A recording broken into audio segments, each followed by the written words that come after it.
Muy buenas noches. El paro ha bajado en Navarra en algo más de 2.000 personas. Estamos ya muy por debajo de los 50.000. Pero ese hoy no es el dato más importante. Lo es el del número de afiliados a la Seguridad Social, que ligeramente aumenta hasta los 251.000. Pero los sindicatos no echan las campanas al vuelo. Dicen que el empleo que se crea es precario y que no alivia la crisis, que están muy ligados al sector servicios, que son estacionales y con contrato a tiempo parcial. Casi como algunos políticos que ahora están distraídos valorando esa propuesta del presidente del gobierno, Mariano Rajoy, de la elección como alcalde del candidato más valorado. ¿Qué opinan ustedes? ¿Debería gobernar la lista más votada? Esta noche vamos a hablar también de más cosas, de las fiestas de San Fermín y del dispositivo de seguridad de policías forales y municipales de Pamplona que se dedicarán a vigilar y detectar posibles agresiones sexistas en el Chupinazo. Pero ¿solucionamos algo con eso o es necesario algo más? Lo es necesario el compromiso de los medios de comunicación y de la sociedad en general. Y en caso de las fiestas de San Fermín, a pesar del alcohol. Empezamos Navarra en abierto.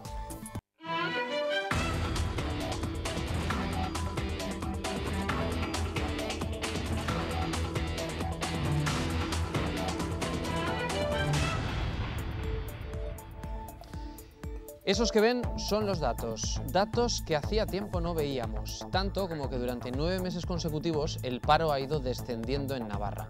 Junio ha sido un mes en el que más de 2.000 personas han abandonado las listas del INEM, dejando esta cifra total, la cifra total de parados en algo más de 47.000 personas. Son los datos objetivos, pero las valoraciones no se han hecho esperar. Por una parte, la del Gobierno de Navarra, que ve una mejoría considerable en los datos del paro, aunque se muestra prudente. Por otra, la de los sindicatos, que consideran que los puestos de trabajo que se han creado en el último mes son de carácter precario y que su número no alivia la situación creada por la crisis. Con este asunto arrancamos el último programa de la temporada. Y lo hacemos además dando la bienvenida a nuestros tertulianos. José Abaurrea, muy buenas noches, Gabón. Buenas noches, Gabón. Gracias por estar con nosotros. Ignacio Martínez Alfaro, muy buenas noches. Buenas noches a los telespectadores, a ti Roberto y a los contertulios. Muchas gracias. Saludamos también a Elena Berruezo. Gabón, muy buenas noches. Gabón, buenas noches. Saludos a todos y a nuestros telespectadores, ¿cómo no? Muy bien, y en último lugar saludamos también a Román Luzán. Muy buenas noches. Buenas noches. Bueno, pues vamos a arrancar. Voy a pedir una primera valoración rápida, José Abaurrea, una primera valoración de los datos del paro. ¿Te convencen o no? Los datos no me convencen, no tanto por lo que son, que evidentemente hay un descenso en el número del desempleo y por lo tanto eso se supone que es un dato positivo, sino por lo que ocultan. Es decir, si hacemos un breve análisis, me imagino que tendremos tiempo, sí. Nos van identificando una serie de tendencias a largo plazo muy preocupantes, tanto en Navarra como en el conjunto del Estado. Yo creo que merece la pena darle una vuelta a ese tema. Ignacio. Pues yo básicamente estoy de acuerdo con José. O sea, efectivamente los grandes números, hombre, cualquier descenso es objetivamente bueno. Pero yo creo que efectivamente hay que descender a la letra pequeña, de alguna manera, y hay pues también una precarización del empleo, hay unos salarios en muchos casos muy bajos, hay gente joven que está muy próxima a la esclavitud o al subempleo, y esos temas yo creo que hay que tenerlos en cuenta también. Hay obviamente, y eso lo podemos analizar con más calma, que el trabajo va a ser un bien escaso de aquí a poco tiempo, con lo cual obviamente va a haber más problemas para conseguir trabajo. Yo creo que ahí subyace todo esto que decía José, más allá de la cifra o de la macrocifra, que objetivamente es buena, claro. Elena Berrozo. Sí, pues yo me hago eco de las palabras que le he escuchado al Consejo Económico y Social, en el que dice que 16 veces al año nos dan cifras sobre la evolución del empleo, del paro y de la EPA, y que eso está frivolizando y con mucho la comprensión del problema. Y es verdad que el problema es gravísimo, que cada puesto de trabajo que se cree nos puede dar una alegría, pero también estoy de acuerdo yo con lo que decían los sindicatos, que no solo es poco el trabajo que se crea, sino que además con una precariedad terrible, que eso nos tiene que hacer pensar muchísimo en cómo vamos a resolver este problema, porque van a desaparecer tantas y tantas cosas. Quiero decir, vamos a cambiar de modelo de todo lo que hemos vivido en estos últimos 30 años y no sabemos dónde vamos a llegar. Yo de momento me voy a quedar aquí porque seguiremos. No solo económico. No, claro, eso tiene unas consecuencias en lo económico, económico a través del empleo tiene unas consecuencias de otro nivel que son gravísimas también. Román Luzán. Yo estoy de acuerdo en que hay que descender a las cifras pequeñas dentro de las grandes, y he buscado un poco en el informe que ha publicado el Ministerio y he visto con alborozo que en Navarra en el último año ha bajado más de un 8,40% el paro. Eso es descender a lo pequeño, 8,39, y me ha gustado mucho. Excepto lo que dice Nacho, que hay algunos, sobre todo en el sector de los jóvenes, hay cierta precarización o mucha precarización, pero sin embargo a mí me encanta saber que se ha subido un 27%. O sea, se ha aumentado en un 27% los contratos indefinidos. Eso es un buen síntoma. Es un síntoma de que se cree en el progreso, de que se cree que estamos saliendo de esto, aunque hay otros datos ocultos que no son tan positivos. Yo estoy como poco esperanzado. Bueno, vamos a ver esos detalles de los que hablábamos, porque los datos, aunque no les vamos a aburrir a datos, sí que queremos entrar de alguna forma en lo que es al menos el titular. Son 9 los meses, son ya 9 los meses que de manera consecutiva baja el paro en Navarra. Los datos de este pasado mes de junio han sido positivos, son más de 2.000 personas las que han abandonado las listas del INEM y han colocado la cifra total en algo más de 47.000 parados. En Navarra, más de 2.000 personas abandonaron las listas del INEM durante el mes de junio, un descenso superior al 4% del total de desempleados, que se sitúa próximo a los 47.000 parados en Navarra. Comparando con el mismo periodo de 2013, la tasa de paro en la comunidad foral ha descendido en más de 4.000 personas, en una caída del 8,39%. Hemos tenido el mayor descenso en el número de desempleados desde el año 2007. Estamos a niveles del último trimestre del año 2011. Si nos comparamos con el año pasado, supera el descenso en desempleados en un 8%. Aun y todo la cifra pues sigue siendo una cifra elevada, esos 47.000 parados.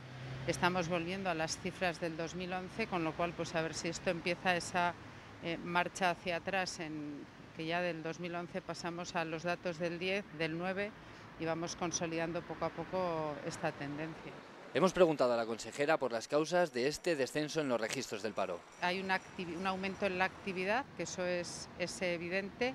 Luego habrá que ver también si se está produciendo igual un descenso de población activa, que eso es lo que habrá que analizar. En el conjunto del Estado, el paro registrado bajó en el mes de junio en más de 122.000 personas respecto a mayo de este año, en el segundo mayor descenso desde que comenzaran los registros en 1996. De ese modo, el total de parados en España se coloca en los 4,4 millones de personas. En lo que va de 2014, el paro acumula un descenso superior a las 251.000 personas, en el mejor comportamiento durante un semestre desde que comenzara la serie histórica. En el último año natural, en los últimos 12 meses, el paro nacional ha caído en casi 314.000 personas. El Servicio Navarro de Empleo registra 9 meses continuados de descenso, mientras el número de afiliados a la Seguridad Social ha aumentado en Navarra durante este último mes en 271 personas. Bueno, pues como decíamos, UGT y comisiones obreras coinciden en que los puestos de trabajo que se han creado en el último mes son de carácter precario y que no alivian la situación creada por la crisis. Los datos del paro han tenido una pequeña reducción en cuanto a desempleados, lo cual siempre es bueno, pero seguimos hablando de un porcentaje altísimo de paro en España y en Navarra, y sobre todo seguimos hablando de trabajo precario y de trabajo en muy malas condiciones. Hace falta insistir en políticas de estímulo que reactiven la economía para que se pueda crear empleo de verdad, empleo de calidad, con derechos y de forma bastante más significativa de lo que se viene generando hasta ahora. Bueno, pues esos son los datos globales. No hemos concretado tampoco cómo se encuentran las afiliaciones a la Seguridad Social, que ha habido también un aumento del 0,11% en Navarra. ¿Con qué datos, José, os quedáis? ¿Realmente podemos empezar a ser mínimamente optimistas? Mi opinión, avanzaba antes, no, es más. Es decir, yo creo que lo que hay detrás de estos datos es muy preocupante. 4 datos, no voy a, porque lo decís, no podemos aburrir con los datos, que es muy peligroso, pero en los datos concretos de Navarra, el 78,5% de los empleos que se han podido crear, que no sabemos si ya están destruidos, luego comento, son sector servicios, estacional y dependiente de un modelo muy concreto. Más del 95% de todos esos, más del 95% son a tiempo parcial. Es decir, es empleo precario, no tiene una continuidad en el tiempo. el dato importante, que son afiliados, número de afiliados en la Seguridad Social, son 271. Es decir, se pierden los empleos, igual que se van creando, se pierden. Son empleos de muy poco tiempo. Es más, a nivel del Estado, lo que se nos está contando es que sí se han creado una serie de afiliaciones a la Seguridad Social, pero el saldo neto es negativo. Es decir, se han creado un montón de empleos que luego se desaparecen rápidamente. Y el último dato, que lo dio la semana pasada Luis de Guindos en una presentación que hizo con inversores en Londres y en Nueva York, dio él un dato que él creía que era positivo, a mí me parece que es muy negativo, es que los costes laborales unitarios en el Estado español han regresado a niveles de hace 16 años. Quiere decir que esos datos nos anuncian que lo que se está instalando con carácter general es un modelo económico que, por decirlo de manera coloquial, es de camareros o camareras y albañiles, y un modelo laboral tremendamente precarizado, tanto en el sueldo como en las condiciones laborales y demás. Y eso, perdona, y termino, y el tercer elemento que lo compone es con muy bajos salarios, lo cual hace una economía tremendamente dependiente y volátil. Hay que tener en cuenta que el turismo juega un factor fundamental y puede cambiar las tornas en cualquier momento. Ignacio Martínez Alfaro. Sí, porque en el tema del turismo los temas geopolíticos tienen una incidencia fundamental, obviamente, retomando tus últimas palabras. A mí realmente me preocupa fundamentalmente las generaciones que vienen. Eso es lo que más me preocupa. Nosotros, o por lo menos yo, desde el punto de vista laboral, soy clase pasiva o casi pasiva y dentro de poco ya pasada, ¿no? Pero sí que me preocupa que una gente que ha tenido un coste altísimo de formación, tanto para sus familias como para nuestras familias, como para el erario público, pues esta sustancia gris que está bien formada y que ha costado mucho dinero al contribuyente y a sus familias, finalmente tiene que emigrar.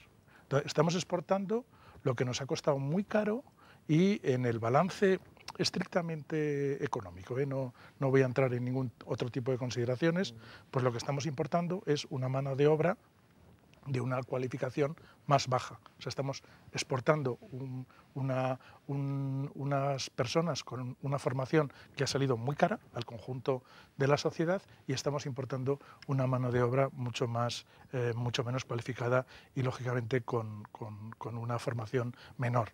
Eso en un sistema que creo que en su conjunto está en crisis, pues es un aspecto más, el tema laboral, que yo creo que incide mucho de cara a futuro, sobre todo en las nuevas generaciones, ¿no? Elena. Hombre, si nos hiciéramos eco de las palabras de Sá de Santa María de hace unos años, ¿verdad?, diríamos que es trabajo absolutamente de temporada, ¿no? Pero lo malo y lo más grave de todo esto es, a mi entender, que esto se va a quedar, este trabajo estacional, como decía ella, mejor dicho, va a ser el permanente, ¿no? Eso es, a mi entender, una de las cosas más graves, porque claro, aquí de los datos de Navarra, por ejemplo, dice que la contratación que se ha creado hasta ahora son 27.303 contratos, pero de esos 27.303, 26.132 son temporales, solo 1.171 son fijos, y ya no hablamos en qué condiciones, ¿no? Después de todos estos, dice, el desempleo en Navarra, 25.000 son mujeres, 22.000 son hombres, 4.488 son jóvenes y mayores de 45 años son 42.616 personas. Luego se dan unos datos terribles, ¿no? Ha bajado el subsidio por desempleo. Uno que se ha podido estar trabajando 30 años y ahora le han echado a los 55 a la calle, encima va a cobrar mucho menos desempleo del que realmente le hubiera tocado en una situación normal, ¿no? Los sueldos de estas contrataciones son bajísimos.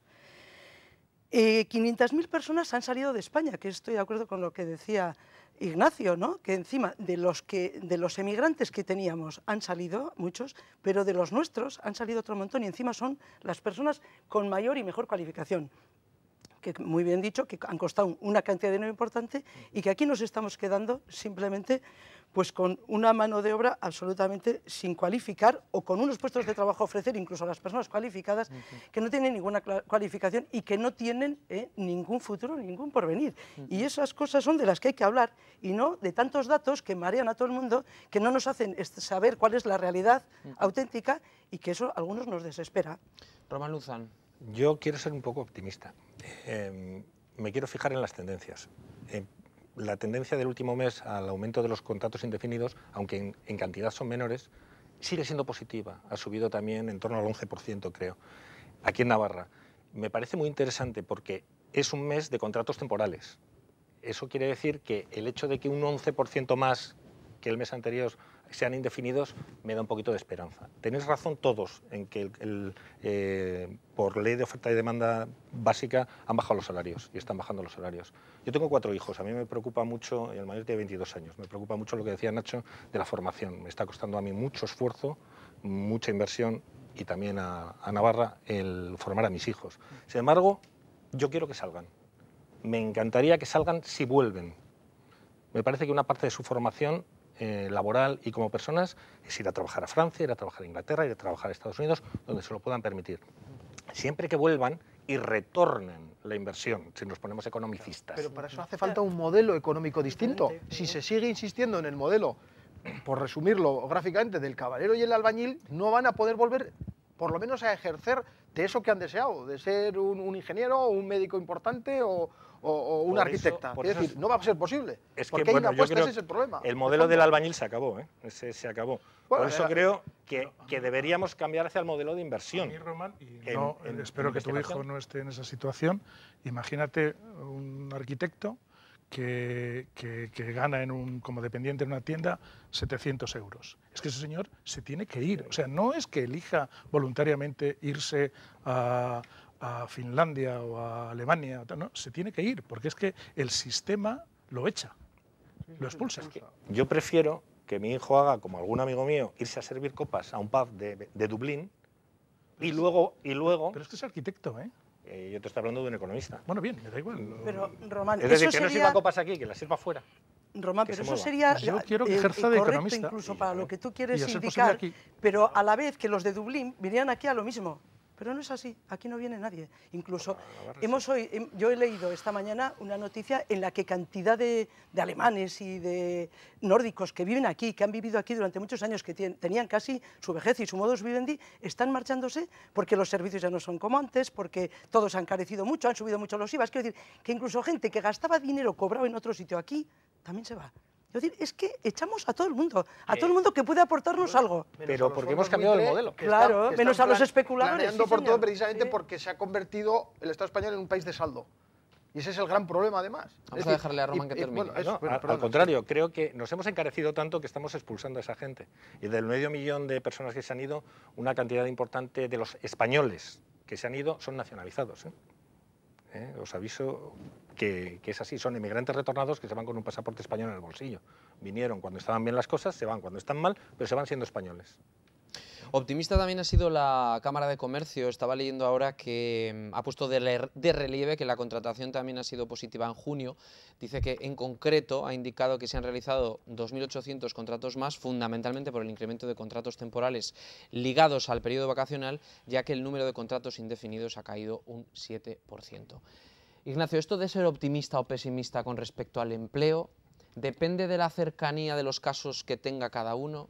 Pues o la frialdad de los datos nos hace a veces... Lo que pasa es que yo creo que lo que hay que ser es realista. O sea, a mí toda la exposición que hemos visto hecha pues, por gente de partidos políticos o de los sindicatos, me parece que es una opinión interesada. O sea, en función de dónde se está, se tiene un discurso que yo creo que ya no convence, pues porque dentro de esa crisis del sistema yo creo que la credibilidad en muchos casos está absolutamente perdida y es absolutamente imposible recuperarla, pero fundamentalmente a mí lo que me preocupa más allá de toda ese debate que puede ser en manos de políticos, que además realmente no son los que crean empleo, porque además como tampoco hacen lo que deberían hacer, donde pueden crear empleo, que es entrando a saco en la reforma de la administración, que es lo suyo, no lo hacen, está pospuesto, pero lo que me sigue preocupando es el futuro que van a tener unas generaciones donde, insisto, el trabajo no va a ser nunca como lo conocimos, donde va a haber unas mayores dificultades de acceso al trabajo, donde el reparto va a ser muy complicado porque va a ser más escaso, con lo cual se va a crear ahí un sistema pues de castas o de como se le quiera llamar, o de beneficiados y perjudicados, y a mí eso es lo que me preocupa. ¿Qué estamos dejando a nuestros hijos? Eso es lo que me preocupa, más allá de los debates políticos esos que me parece que no aportan nada. Yo, como no tengo hijos, me preocupa que dejamos a la sociedad, porque aquí no hablamos luego de las realidades que se viven, y a nivel nacional hay 2 millones de personas que no tienen ningún tipo de prestación, que no cobran nada de ningún sitio, ¿no? A mí me gustaría que se mantuviera esa protección social, porque si no la pobreza se va a hacer absolutamente crónica en este país, ¿no? Hay 200.000 dependientes sin asistencia, y los que la tienen y les han concedido han tardado más de 200 días y están tardando en cobrarla. Es decir, esas consecuencias que está teniendo toda esta crisis económica, que lo del empleo es gravísimo, porque ahora si no tienes trabajo, encima no tienes ningún ingreso, como se está viendo después, pero es que luego todos los servicios sociales que son absolutamente, y que crean puestos de trabajo, porque estas 200.000 personas dependientes sin asistencia, cuando la tenían, ¿cuántas residencias de tercera edad han cerrado? Un montón, porque no pueden pagar las familias. Eso también generaba otros puestos de trabajo, porque los gobiernos no las atienden. Claro, es que es toda una cadena y forma parte, como decía José Barrea, del sistema en el que nos han metido, que no tiene ningún futuro, y que nosotros no tenemos la varita mágica, pero por lo menos tenemos la obligación de denunciar lo que no nos gusta y lo que conocemos. Bueno, vamos a avanzar con el tema. ¿Cómo veis el siguiente asunto que ya les hemos avanzado al arrancar este programa? ¿Sois partidarios de que gobiernen las listas más votadas, sí o no? Sí, absolutamente. Vamos, yo hace muchísimos años que ya escribí eso. José. Bueno, pero eso es una pregunta teórica. Te pregunto, ¿eres partidario? Vamos a hablar de este tema. Yo creo en ¿Eres partidario de que gobierne la lista más votada, sí o no? No, yo creo en los consensos, en los acuerdos, en el mestizaje político. O sea, no. Yo creo que es mucho más rico. Ahora no estoy de acuerdo, vale, no estoy de acuerdo. Sí, luego lo matizamos. Elena. No, de las listas mayoritarias en cada administración pública. Da igual que sea el Parlamento, el Autonómico, el Congreso, el Senado, los ayuntamientos. Bueno, pues la presidenta del Gobierno de Navarra, Yolanda Barcina, se ha mostrado partidaria de que gobiernen quienes más apoyos obtengan en las urnas. Es la valoración a la última propuesta de Rajoy, partidario de que se elija también alcalde a quien más votos obtiene. Barcina apuesta también por alcanzar pactos y acuerdos previos.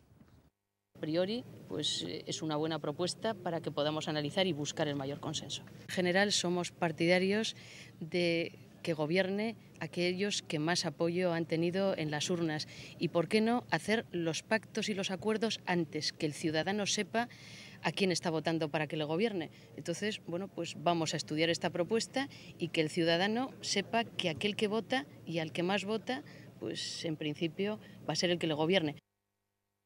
Pues vamos a profundizar en ello. José, ¿cómo lo ves? Bueno, primero el contexto en el que se produce, porque yo creo que puede haber un debate teórico sobre si es más interesante o no.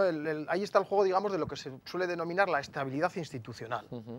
Pero no deja de ser también cierto que alguien que gobierna en minoría, porque la lista más votada, salvo que sean con mayoría absoluta, siempre es en minoría y por lo tanto con muchas dificultades, te obliga y te empuja al acuerdo. Entonces, bueno, ¿por qué razón no tiene que haber acuerdo previo también de gobernabilidad, de lo que se llaman acuerdos, digamos, de legislatura, en este caso de mandato municipal? Porque hay una cosa curiosa en todo esto. Si se dice que vote la lista más votada y automáticamente decimos, entonces habrá que hacer desaparecer la moción de censura, porque la moción de censura prevé que habiendo una mayoría distinta pueda revocar la alcaldía. Por lo tanto, si no la hacemos desaparecer no hemos conseguido nada. Lo único que hemos hecho es que si realmente hay acuerdo dentro de los grupos de la oposición, una vez designado el alcalde o alcaldesa, en poco tiempo lo que hacemos es obligar a la oposición a generar una moción de censura alternativa. Por lo tanto, teóricamente, y luego hablamos un poco más del contexto, yo veo que es y añado un elemento que también se ha dado en el debate. Hay quien dice, bueno, y si queremos buscar, digamos, al que le preocupa eso que haya acuerdos múltiples, le parece que eso genera desestabilidad institucional, hay quien dice, bueno, vayamos a un modelo de segunda vuelta, donde por lo menos sí se garantiza mayoría absoluta. Más discutible, ¿no? Sí, más discutible. Sí, se puede complicar. Vamos, yo la propuesta que he oído, que además me parece que llega muy tarde y que no sé qué componente tiene o que se pueda interpretar que tiene, es para la alcaldía. No estamos hablando en general para la presidencia del gobierno, etcétera, etcétera. Aquí, de hecho, la hemos tenido. En el amojonamiento la hemos tenido, la lista más votada. Sí. Aquí el Partido Socialista y UPN han gobernado, salvo una legislatura que hubo una coalición con CDN, que tenía mayoría absoluta, siempre así. ha sido prácticamente la lista más votada. Pero ciñéndonos a la cuestión del alcalde, yo desde luego, a mí lo que me parece poco serio como potencial votante es que una sopa de letras finalmente hurte a una lista que puede incluso ser muy mayoritaria en cuanto a la votación, y eso lo hemos visto, pues lo hemos visto en Baleares, lo hemos visto no en municipios, sino en comunidades autónomas, Baleares, Cataluña, Galicia, que finalmente una sopa de letras acaba hurtando lo que yo entiendo que es la plasmación más clara de la voluntad popular, que es que quieren que gobierne la lista más votada. Otra cosa es las dificultades que luego tenga, lo que tenga que pactar y lo que tenga necesidad de hacer política, efectivamente, sí, supone estando en minoría. Supone, Claro, exacto, es una minoría claro, que te va a llevar ¿a dónde que, después? ¿no? Bueno, pues que te va a llevar necesariamente a pacto, peor bueno, y a todavía, pactos también, peor ¿no? todavía Pues, que la estabilidad institucional que se quería, es decir, lo que supuestamente un acuerdo entre diferentes grupos. Yo creo que son dos valores. Hay un valor en juego, que es el de la estabilidad institucional, yo diría supuesta, pero el otro también está el del trabajo y la labor del acuerdo político, que quizás no hay mucha cultura, pero eso es muy importante. Pero, José, yo creo que la iniciativa, y con esto acabo, que la iniciativa la tiene que tener aquel que los ciudadanos le han dado el máximo apoyo. Lo que no puedes es... Sí, Ignacio, la iniciativa para empezar a negociar y a acordar. Sí, sí. Pero claro, yo aquí he escuchado cosas que me han parecido, bueno, ya no es el temor a perder las alcaldías, evidentemente, que no se consiguen más alcaldías los que tienen listas más votadas porque son incapaces del acuerdo. Ya tenemos el ejemplo de Pamplona, porque claro, es el ayuntamiento mayor que tenemos y es de, en fin, para no hablar mucho, porque si no, no se puede decir cosas más que disparates. Aquí se ha llegado a decir que había que hacer los acuerdos previos. Bueno, pues eso nos lleva a la lista única. Eso en tiempos pretéritos estaba bien. Lista única y por decreto. Hombre, por Dios, que esto nos lleva a un déficit democrático terrible. En todo caso, yo sería partidaria de la segunda vuelta y las dos candidaturas que más votos tienen se someten a la segunda votación. Pero si no, vamos, ¿pero qué es esto? ¿No? Dice, oye, no, hacemos los acuerdos previamente. ¿En base a qué? ¿En base a qué? Si a lo mejor resulta que los que han hecho el acuerdo previamente, resulta que la mayoría de los votos los tienen otro grupo. Yo creo que estamos llegando a planteamientos que nos llevan a un déficit democrático terrible y una utilización partidista con una mayoría absoluta, que es lo que pretende el PP, vamos, de salir a la calle. Román. No estoy de acuerdo con Elena porque Por creo... supuesto, eso es No, estoy de acuerdo en muchas cosas que has dicho. No estoy de acuerdo en que sea un déficit democrático. Porque, Hombre, porque, por ejemplo, yo lo que estoy entreviendo en esa propuesta, por ejemplo, no tanto en lo que he oído del Partido Popular a nivel nacional como en lo de Yolanda Barcina, es el modelo francés. Tú avisas ya, no es que vayas con lista única, no es un déficit democrático. Tú dices, yo quiero ganar por mayoría absoluta en primera vuelta, modelo de 2 vueltas, ¿no? Y si gano con mayoría absoluta, gobernaré. Si no, pactaré con el PSN o con el PP. Román, que es nos decir, pongan es otra declararse. vez las palabras de Yolanda Barcina, que ha dicho los acuerdos previos Pues y eso, lista única. Ya, bueno, los con Franco acuerdos vivíamos previos, mejor, claro. Pero y la Algunos pluralidad, dirían mejor. la Lo que pluralidad, es, yo cuando murió tenía 11 años y vivía peor que ahora. Ya. pero y la pluralidad social no es un valor, no hay Pues que, dinos a los no hay que que tuvimos que acentuar luchar ese contra, valor. Sí. Digo, Es que hay pregunto. modelos. Yo estoy pensando en una elección directa del alcalde. A mí lo de que los ciudadanos elijan directamente a su gobernante a mí me encanta. Me parece profundamente democrático. Pero luego uno puede hacer, por ejemplo, un consejo municipal mediante listas. Me gustaría que desbloqueadas. A mí me encanta el sistema alemán, por ejemplo, de listas. O lista desbloqueada y parcialmente bloqueada, ¿no? Y se puede hacer las dos cosas. Elegir a 2 vueltas al alcalde y a un consejo municipal, a los concejales. O sea, y consigues... Yo creo que algo muy democrático. Vale, pero que ver con esto, una pregunta y nos vamos a ir a publicidad. Ignacio, ¿qué crees que hay detrás de esto? Los resultados de las europeas, la llegada de Podemos, la bajada del PSOE, la bajada hipotética del PP a la vuelta. ¿De qué estamos hablando y por qué ahora? Pues es muy posible que haya parte de todo eso. O sea, yo creo que es una reacción defensiva ante una situación que además yo creo, vamos, y lo dije en su día aquí, aunque me llamaron demagogo, que es que me parece que no están analizando bien la situación. El problema. O sea, no se pierden 5 millones de votos entre los dos partidos en las elecciones europeas por arte de birlibirloque. Yo creo que es que esto no es más que un maquillaje mínimo. Yo lo escribía hace 10 años, perdón, en el año 2010, no hace 10 años, pero esto de elegir al alcalde como lista más votada por los ciudadanos, al ser una administración muy próxima, tiene que llevar aparejadas otras cosas en la modificación de la ley electoral. 8 años máximo de permanencia de fósiles en los parlamentos, listas abiertas, una cercanía muchísimo más próxima de los que se presentan con los ciudadanos. O sea, hay un montón de cosas. Circunscripciones únicas, etcétera, claro, etcétera, etcétera. Claro. O sea, hay un montón de cosas que, y esto no es más que, bueno, pues un maquillaje de última hora.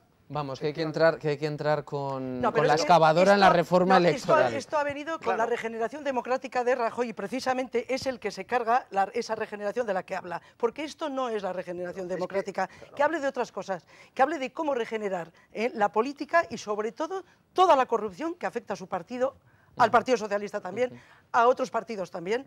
Eso es lo que hay que corregir y hay que echarlos a todos. Pero vamos, en cuanto toque así, en la puerta a alguien. Con la corrupción. 10 segundos. Para mí, lo voy a decir con total crudeza, planteado en el contexto que se ha hecho, es decir, en lo que hemos comentado, que se viene encima una pérdida importante de poder por parte del PP, pretender una reforma que afecte las próximas elecciones municipales, para mí es un golpe de Estado en toda regla. ¿Y Román? Yo no llego a tanto como a lo del golpe de Estado, pero me parece que es una reacción de miedo. La regeneración tenía que haber empezado antes, motu propio por parte de los partidos políticos. Ahora, que Yolanda Barcina se sume al PP en esta historia, cuando no le va ni le viene, supuestamente, claro, supuestamente, porque igual le va mucho. Estaba terminando, vale. ¿Terminamos? No. Ahí. Bueno, pues nos quedamos ahí. Vamos a hacer un alto en el camino y a la vuelta, vamos a establecer un debate en torno a imágenes como estas. Son imágenes que han dado, desgraciadamente, la vuelta al mundo. Imágenes de Pamplona, el día del chupinazo sin ir más lejos. Nosotros hoy nos preguntamos si se deben emitir o no. Ya sé que las estamos emitiendo, pero ¿se deben emitir o no? ¿Qué tratamiento debemos hacer los medios de comunicación a la hora de abordar la violencia sexista? ¿A qué responden comportamientos así? Abordamos esta cuestión en unos minutos y las hemos emitido porque las habrán visto, supongo, todos ustedes, no solo en televisión, sino también en revistas y en periódicos. Volvemos a la vuelta.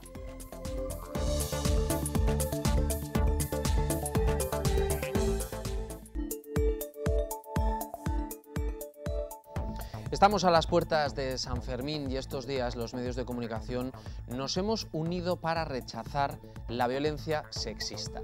El anuncio que van a ver ustedes estos días en Navarra Televisión y que ya se lo hemos contado en nuestros informativos, nos hace ver cómo también nosotros nos hemos sumado junto al resto de medios de comunicación de nuestra comunidad, de todos, a una campaña del Ayuntamiento contra la violencia sexista que en los últimos años se genera al calor de las fiestas de San Fermín.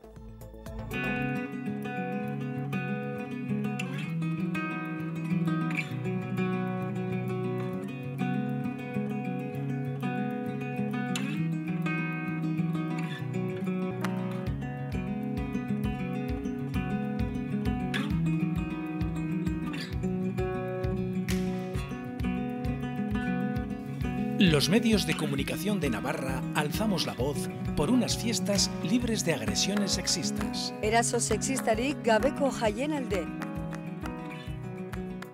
Desde luego la preocupación ante lo que vivimos el año pasado, tampoco es que fueran casos aislados, pero sí que es verdad que el hecho de poner el foco sobre imágenes como las que les hemos mostrado, pues nos han hecho a todos que de alguna forma asumamos que han saltado las alarmas. Pero, ¿qué hacer en un día como el del chupinazo? ¿Qué hacer?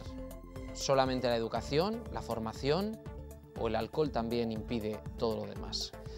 Es el asunto que ponemos ahora encima de la mesa. Ignacio Martínez Alfaro, esas imágenes, cuando las ves, ¿qué te producen? Bueno, pues a mí la verdad es que me dan asco, obviamente, me dan asco fundamentalmente porque las fiestas de mi pueblo se han convertido en eso. Porque esto, vamos, basta que accedas, pones en Google y te encuentras el vídeo este de las señoras de las domingas al aire y los pulpos sobándoles, ¿no? Pero yo no sé si eso es violencia sexista o no, porque también tienen cara como de no ser muy perseguidas por los pulpos, ¿no? Yo lo que pasa es que creo que esto es producto de la degeneración en lo que se ha convertido San Fermín. Hemos estado durante muchos años vendiendo lo que hemos estado vendiendo y al final pues tenemos un magno botellón, gente que se tira desde una fuente, estas que sacan las ubres y los que las soban y pues eso, al final es las consecuencias de lo que se ha llegado cuando se publicita una fiesta diciendo que son 24 horas donde el alcohol, el sexo y los toros corren por las calles. Pues claro, pues tienes lo que ha vendido. Elena. Bueno, yo creo que esa foto del 2013 es lo que nos ha dejado la sensación de que se legitima públicamente el acoso, ¿no? Pero al margen de esa foto, que, en fin, si un hombre se desnuda no se le echan todas las mujeres encima, a sobarle ni a nada, ¿no? Vamos, podríamos ver 40. Al margen de esa foto, el problema del acoso y de la violencia sexista existe todos los días del año. No igual con la virulencia que se da en San Fermín por muchas circunstancias. Porque, a ver, arrancarle la ropa a una mujer así en público no se hace más que en San Fermín, ¿no? Y a lo mejor tiene que ver con algo de que cómo está degenerando la fiesta. Pero aquí lo que podemos decir es que hay una sociedad absolutamente machista, una falta de respeto, de educación o de formación o de todo, hacia la otra parte, que son las mujeres, por cierto, mayoría en la sociedad, ¿no? Y que no se tiene ningún miramiento a la hora de molestarlas y de insultarlas, porque eso es molestar e insultar. Y ya no me estoy refiriendo a otro tipo de agravios sexuales como violaciones, que las hay, y un montón de cosas más, incluso agresiones físicas y demás. Solo a este tipo de agresiones, ¿no? Esas fotos que es asquerosamente asquerosa, claro, pero no por quien se desnuda, sino por cómo pasa y dónde pasa. Hombre, esta mañana estaba leyendo yo que las mujeres periodistas, en algunos casos, se han negado a ir a cubrir el chupinazo abajo. Claro, pero ¿a dónde vamos a llegar? Es que no se va a poder ni trabajar en San Fermín. Claro, porque hay cuatro o pulpos, como dices, o sinvergüenzas, o unos machos frustrados, que al final lo que están es agrediendo, insultando a todas las mujeres de Navarra y a las que vienen de fuera, y eso no lo debemos consentir. Pero, por cierto, no solo sirve para San Fermín lo que estoy diciendo, todo el año hay que estar pendiente de todo esto. Esta es la excusa para desde luego, abordar este tema, aunque bien es cierto que en San Fermín, muchas veces lo comentamos los periodistas, poco ocurre y de poco les contamos para todo lo que hay en la calle. Porque con una campaña de 15 días que se le ve voluntad al ayuntamiento, pero incluso 15 días son pocos, pero yo creo que la implicación de la sociedad y de las administraciones públicas y los poderes públicos tiene que ser diaria, 365 días al año. Realmente la idea y la iniciativa salió de la técnico de igualdad del ayuntamiento y lo que pretendemos, arrancando en San Fermín los medios de comunicación, es trasladarlo a toda la comunidad en todas las fiestas de Navarra, que como saben, yo creo que la última es en octubre en Villava. ¿Ves, Elena, cómo estabas equivocada antes? ¿Cómo podemos estar de acuerdo en cosas? Hombre, que estamos de acuerdo, pero en aquella ya sabía que no íbamos a estar, Román, estoy de acuerdo contigo y estoy de acuerdo con Ignacio. Y violencia sexista hay todos los días, violencia sexista ha habido siempre, en San Fermín también, y ya cuando hay masa, anonimato, alcohol, es la pera. Pero yo estoy recordando los tendidos de sol de hace 15 años, había violencia sexista cuando entraba una chica en una peña y la ponían de arriba abajo bien, y le decían para que se te pegue la camiseta. Eso se oía, o sea, era violencia sexista. Yo creo que tenemos, primero, he seguido un poquito ese curso con esta experta en violencia sexista que habéis hecho los periodistas. Me ha encantado oírle una cosa, aunque alguna de esas chicas se destape ella y disfrute, tocarla es violencia sexista. Es decir, hay educación por en medio. Yo lo que más contento estoy es que os suméis los medios de comunicación a esto. Voy a pedir a mis compañeros de realización a ver si podemos recuperar esa información que emitimos en nuestros informativos para poder compartirla ahora. Sí, porque a mí me parece que la violencia que queda oculta con violaciones, por ejemplo, con agresiones más graves incluso que lo de los pulpos estos, con agresiones verbales y físicas, en ocasiones los medios, por no alarmar, no le dan la publicidad necesaria. No sé si tenéis que cambiar un poco la deontología, si tenéis que cambiar un poco la forma de afrontar la información. Y eso me ha parecido a mí fantástico, que os suméis vosotros. José. Sí, lo preocupante quizás es algo que estamos señalando, que eso no es una secuencia, digamos, aislada dentro de las fiestas de San Fermín, de las fiestas de otros pueblos. Bueno, en mi barrio recientemente, en la Chandrea de Mayo, hubo episodios graves. Es que es la punta del iceberg. Y es de lo que conocemos y sobre todo de lo que no conocemos, ¿no? De la habilidad que puede haber o no para poder conseguir que además se denuncie todo lo que ocurre, ¿no? Y sobre todo con que no haya tolerancia en ese aspecto, porque incluso puede haber mujeres que crean que digan, es que esto parte del contexto, no hay parte del contexto, es decir, lo que sobrepasa el límite de lo que, ¿no?, el famoso ese no es no y punto, yo creo que es preocupante. Hay, claro, quizás también decimos, ¿y por qué?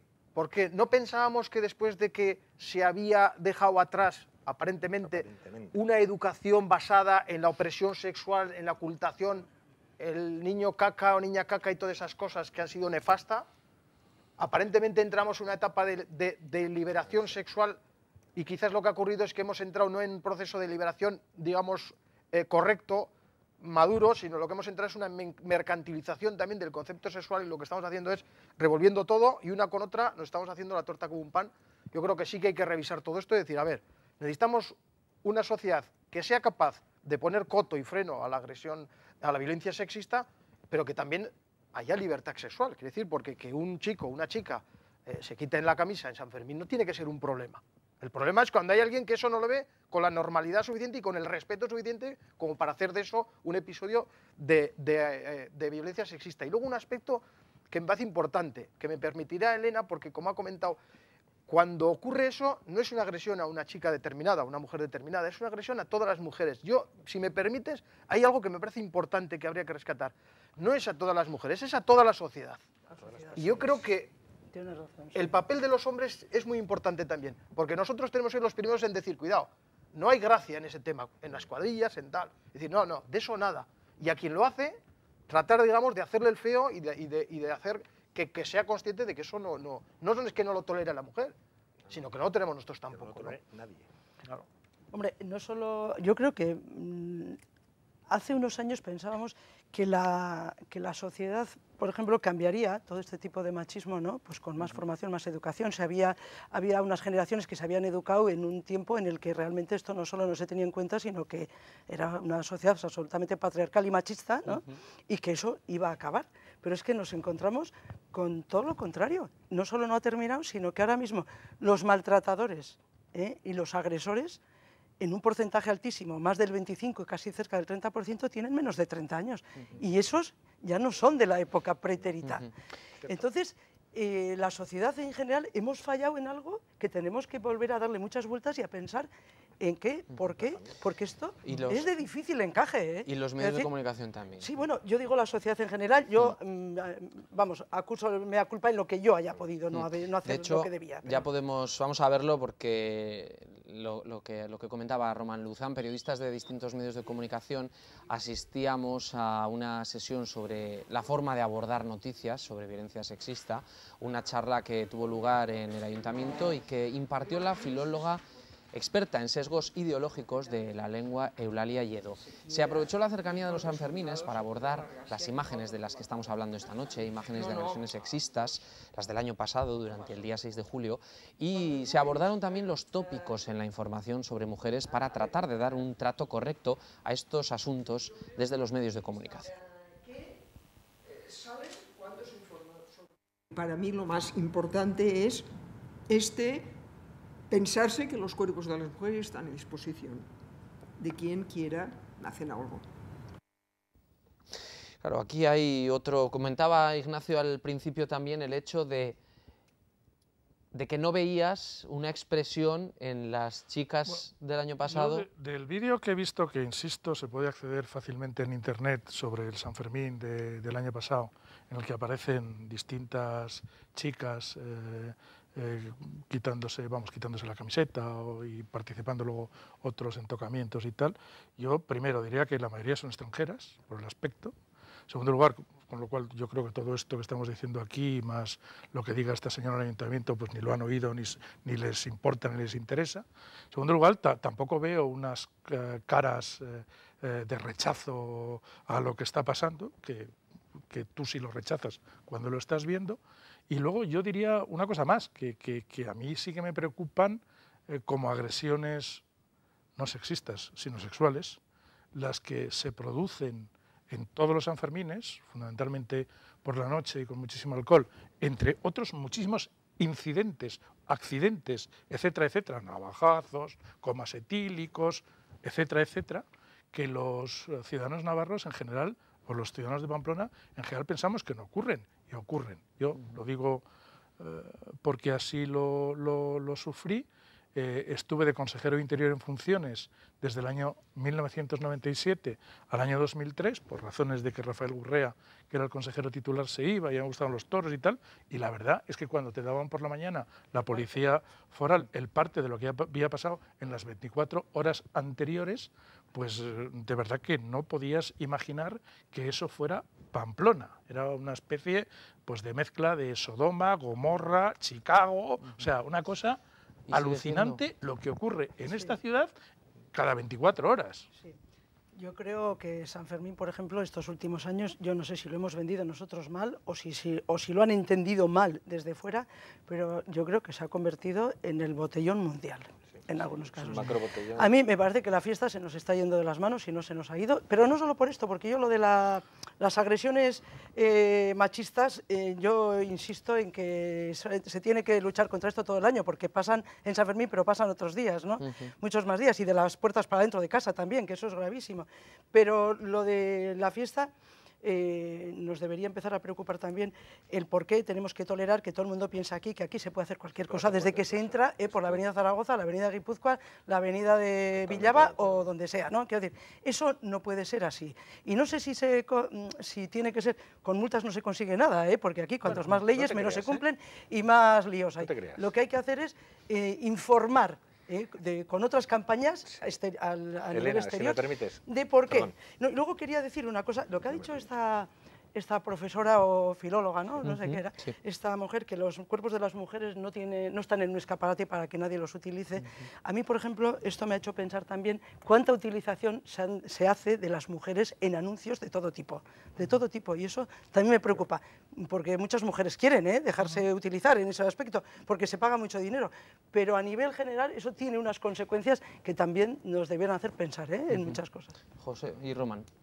Digo una cosa, es que viene al hilo lo que decía ahora Elena, dices que las multas no arreglan nada.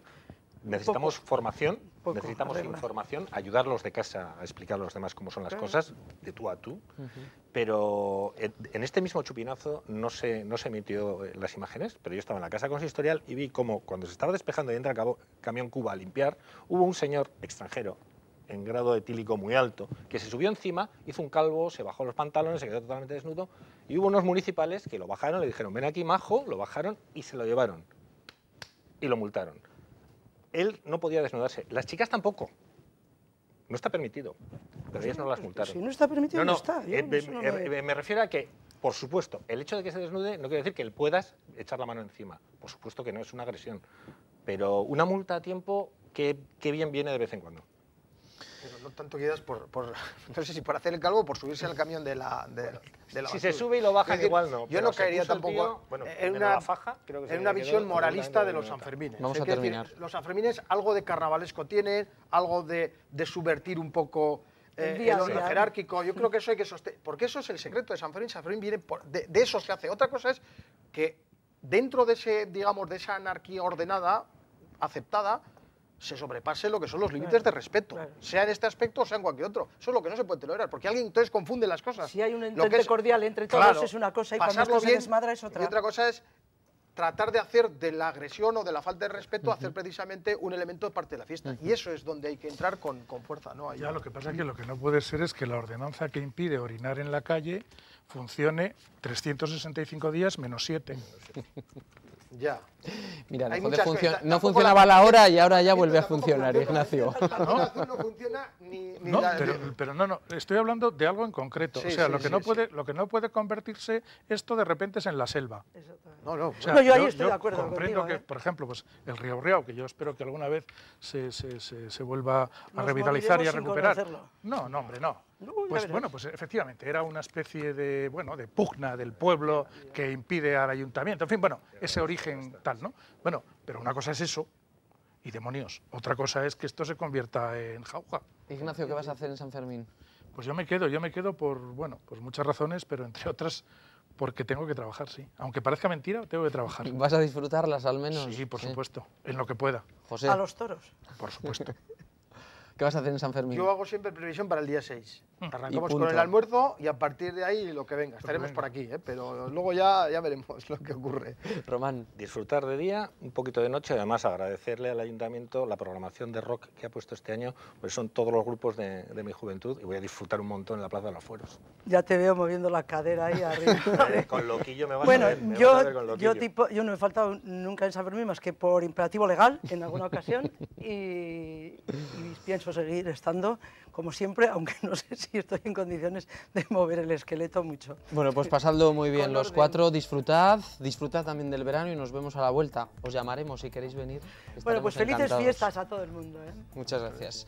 Y nosotros pues prácticamente nos ponemos ya hoy el pañuelico rojo. Mañana jueves a las 9:30 de la noche les vamos a ofrecer el concierto que la Pamplonesa ofreció también el pasado día 29 en el Auditorio Baluarte con motivo de la celebración del 95 aniversario de la banda municipal. Así que si usted fue uno de los que se quedó sin entradas para poder verlo en Baluarte, le invito a que mañana a las 9:30 esté aquí con nosotros en Navarra Televisión. Muy buenas noches a todos.